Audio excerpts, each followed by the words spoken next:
Hey listeners, are you ready to uncover some extraordinary wonders? Disappearing Spoon is thrilled to partner with the amazing Curiosity Box. It's a science subscription service for curious minds. It's created by Vsauce, the internet's leading science education channel, with over 3 billion views. This season's box is packed with goodies that will fascinate and inspire you. Challenge yourself with a magnetic shadow alphabet puzzle. Piece it together to spell out the alphabet using only the letter shadows.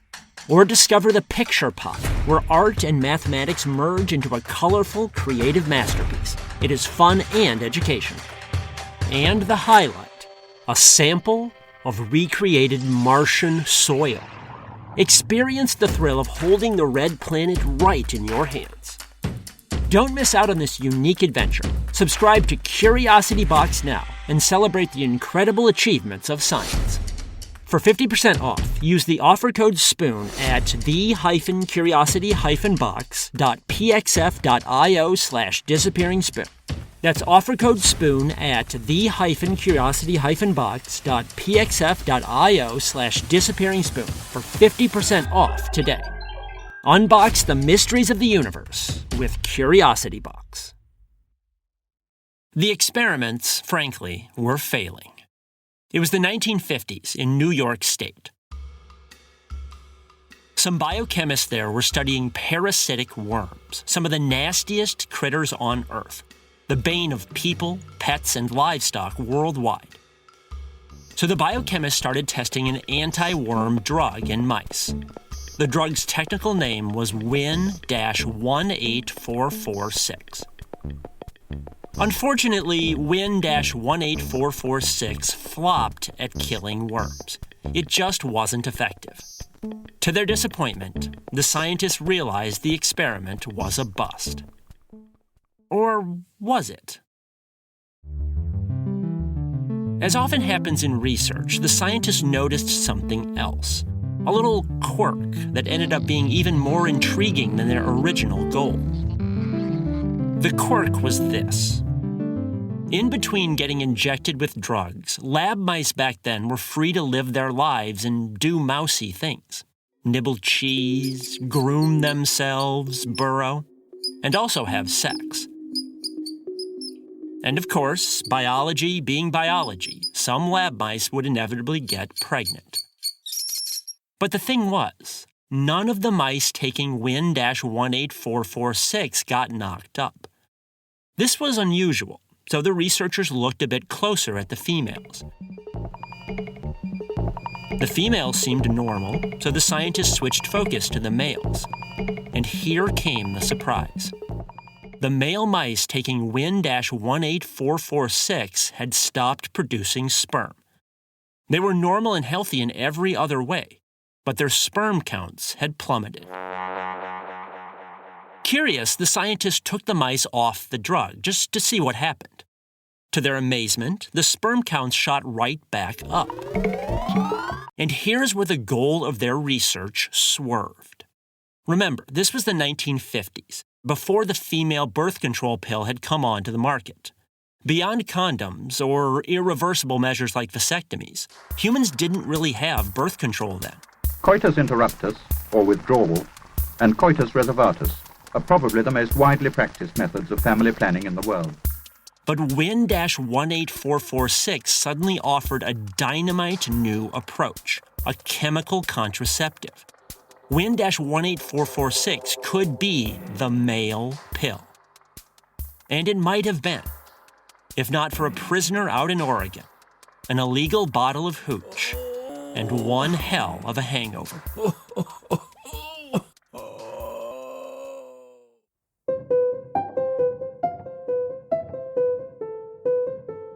From the Science History Institute, this is Sam Keene and the Disappearing Spoon, a topsy-turvy, science-y history podcast, where footnotes become the real story.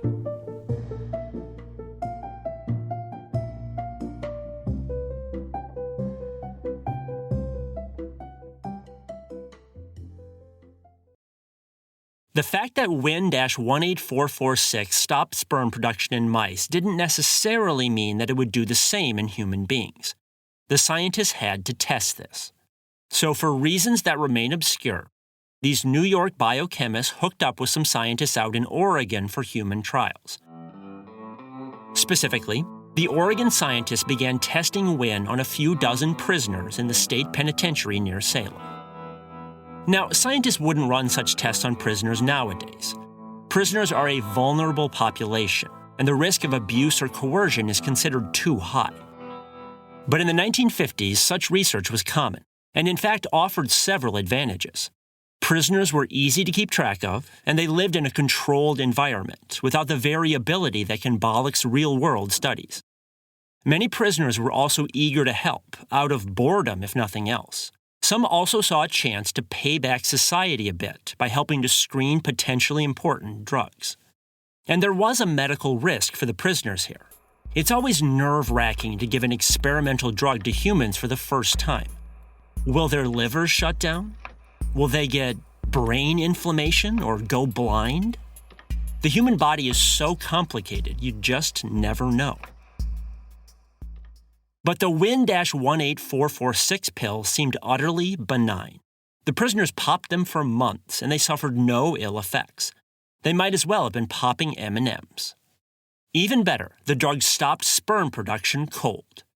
In just 12 weeks, every single man's sperm count had plunged. Equally important, when the scientists withdrew the drug, their sperm counts shot right back up to normal. As we now know, the science behind Win-18446 was pretty straightforward. Inside our bodies, we all have an enzyme called ALDH. ALDH takes the vitamin A in food and converts it into a related compound called retinoic acid. In men, retinoic acid helps sperm cells form. Specifically, it takes immature preliminary sperm cells in the testes and helps them grow and change into mature sperm cells that can fertilize an egg. Without retinoic acid, mature sperm cells simply won't form. Now, on a molecular level, Win-18446 happens to be the right shape to lock on to the ALDH enzyme. This gums the enzyme up and prevents it from making retinoic acid. So as long as men are taking Win-18446, their bodies can't make retinoic acid, and mature sperm cells can't form either. In contrast, once men stop taking the drug, the ALDH enzyme no longer gets gummed up. Their bodies start making retinoic acid again, and sperm production shoots back up to normal. Overall, it really seemed as simple as that. While taking Win-18446, men were shooting blanks. Off it, they were normal. It was a completely effective, completely benign, completely reversible male contraceptive. Of course, things are never that simple. Like many stories that have been passed down over the years, there are different versions out there of what happened next. Some versions hold that the scientists running the prison study didn't notice the problem until the drug test shifted to the general population outside the prison. But the most common and dramatic version of the story says that the problem popped up right there in the penitentiary. Apparently, one of the prisoners taking the drug had some connections outside, and he managed to score some primo contraband, either a bottle of Jack Daniels or a bottle of Chivas Regal Scotch.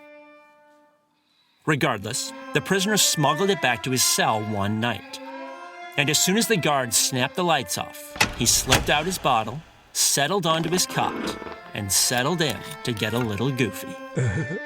Except that's not what happened. Instead of getting drunk, he got sick. He started sweating, and his heart began fluttering. His temples felt crushed in a vice, and he got so nauseous that he threw up.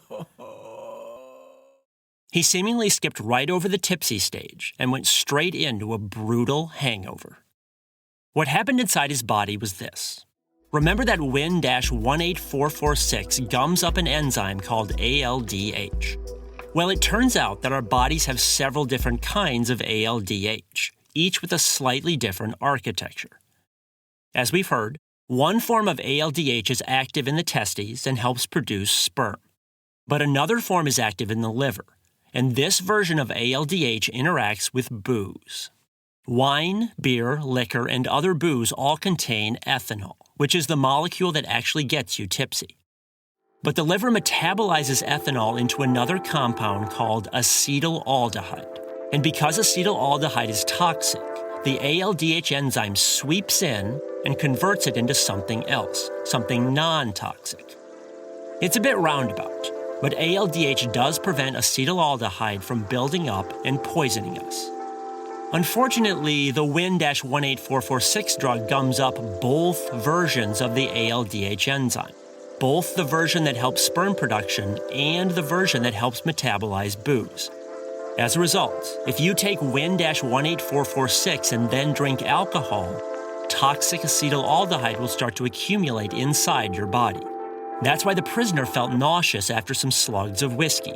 He was being poisoned and could have died if he'd kept drinking. In fact, some modern forms of alcohol abuse treatment involve giving people a drug that has the same effect as Win-18446. It gums up the ALDH enzyme. People who drink after taking it feel so sick that booze loses all appeal. Now, to his credit, the prisoner with the bottle of whiskey fessed up and reported his night of hell to the scientists running the study. But to their discredit, the scientists didn't believe him. One scientist accused him of drinking a bottle of cleaning fluid by mistake. Others insisted they'd already screened for all possible side effects in mice, so the prisoner had to be wrong. But of course, mice don't drink alcohol. And as soon as the prisoner showed them the whiskey bottle, the scientists passed straight through the denial and anger stages and plunged right into grief. Because they realized, instantly, that Win-18446 was doomed as a contraceptive. Now you might be asking yourself, what's the big deal? Why can't men still take Win-18446 and just promise to lay off the sauce? Well, as one cynic put it, if people couldn't drink, then they wouldn't need contraceptives. But the real answer is that male contraceptives are somewhat unusual in medicine. And to understand why they're unusual, it helps to compare them to female contraceptives. Through the 1950s, men generally took responsibility for contraceptives, usually condoms. But the debut of the female pill in 1960 changed everything. Since that time, the responsibility for contraceptives has shifted onto women, and many feminist critics have complained, not unfairly, about this burden. It's especially burdensome because many female contraceptives have unpleasant side effects.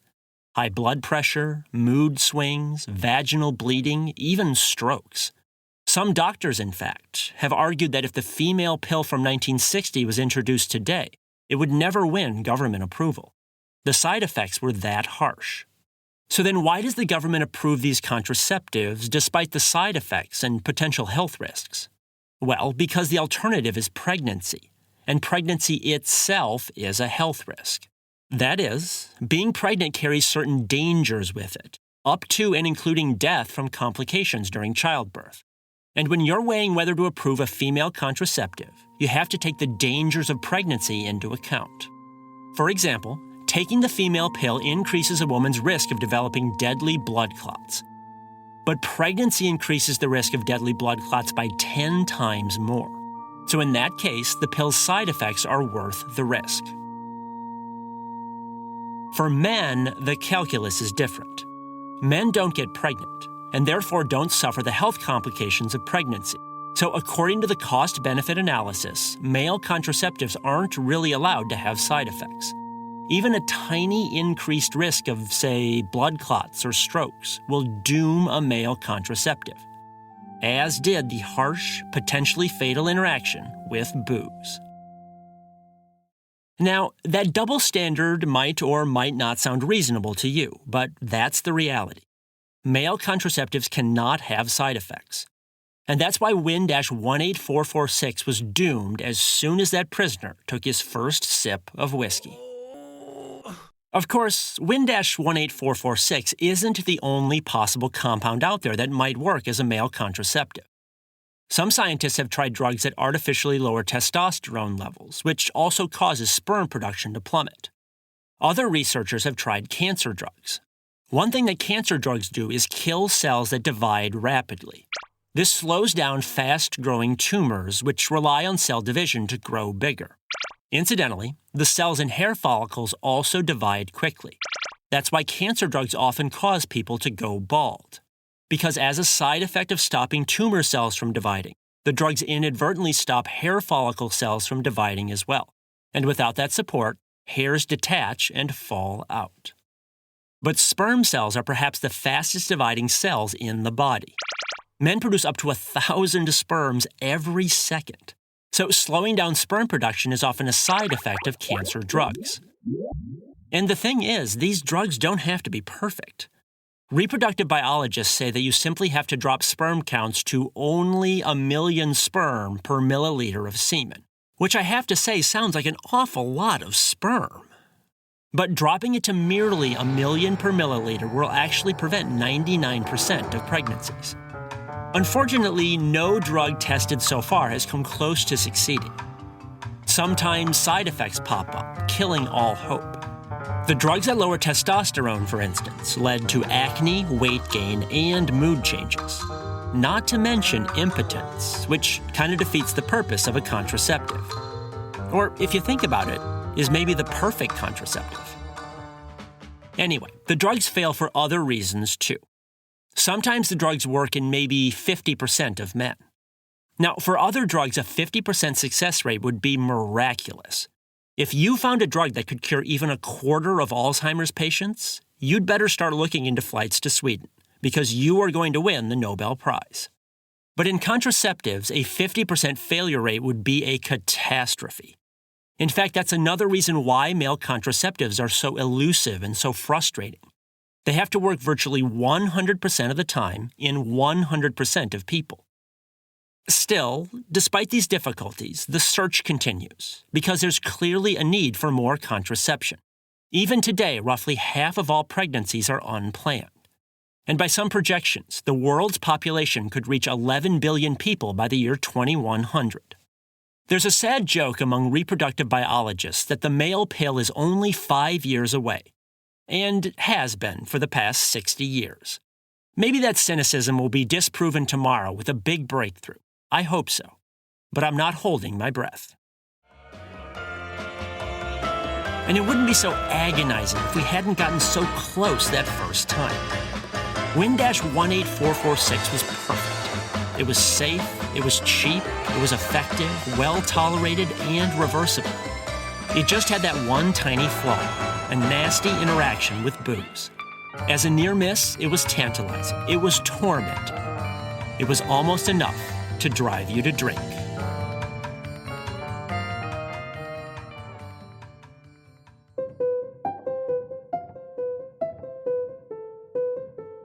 This is the Disappearing Spoon podcast, brought to you by the Science History Institute. Find out more about their library, museum, and multimedia magazine at sciencehistory.org. Make sure you check out the Science History Institute's other awesome podcast, Distillations. You can find their in-depth narrative stories and interviews about everything from space junk to sex, drugs, and migraines, anywhere you get your podcast, and on their website, distillations.org. You can find more incredible stories from my books at samkeen.com. You can also book me as a speaker at your school or event. If you like this podcast, please support it at patreon.com/disappearingspoon. It costs as little as 7 cents per day. You can also get bonus episodes and signed books. Please spread the word to others as well, and subscribe in iTunes, Stitcher, or other places. This episode was written by me, Sam Keen. It was mixed by Jonathan Pfeffer and produced by Mariel Carr and Rigoberto Hernandez. Thanks for listening.